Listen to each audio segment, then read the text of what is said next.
ఇప్పుడు చంద్రబాబు నాయుడు గారిని ఈయన ప్రజాభవన్ కు పిలిచిండి ఈ మధ్యలో పోయిన సంవత్సరం, మీ అందరికి తెలుసు. జూలై 6, 2024 నాడు 2 రాష్ట్రాల మధ్య సమస్యలు పరిష్కరించుకుందామని ప్రజాభవన్ కు చంద్రబాబు నాయుడు గారిని ఆహ్వానించారు. ఆ విభజన హామీల ముసుగులో గోదావరి బనకచెర్ల చీకటి ఒప్పందం ప్రజాభవన్ ఆధారంగా రేవంత్ రెడ్డి చంద్రబాబు నాయుడు మధ్య జరిగింది. ఎందుకంటే జూలై 6, 2024 నాడు ప్రజాభవన్ లో రేవంత్ రెడ్డి చంద్రబాబు నాయుడుల మీటింగ్ జరిగింది.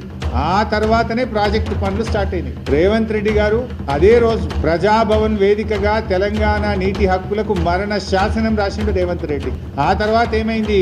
జూలై 6, 2024 రేవంత్ చంద్రబాబు కలిసింది. సెప్టెంబర్ 13, 2024 ఉత్తమ్ కుమార్ రెడ్డి గారు సతీ సమేతంగా బెజవాడకు పోయి బజ్జీలు తినొచ్చింది. అక్కడ సైలెంట్ అయిపోయింది. బెజవాడ బజ్జీలు తిని బెజవాడకు పోయి చంద్రబాబు నాయుడు సతీ సమేతంగా కలిసి గోదావరి బనకచెర్లకు ఉత్తమ్ కుమార్ రెడ్డి కూడా పచ్చ జెండా ఊపిండు. ఆనాడు రేవంత్ రెడ్డి ప్రజాభవన్ వేదికగా, బెజవాడ వేదికగా ఉత్తమ్ కుమార్ రెడ్డి, ఈ ఇద్దరు కలిసి ఈ గోదావరి బనకచెర్లకు జెండా ఊపిండు.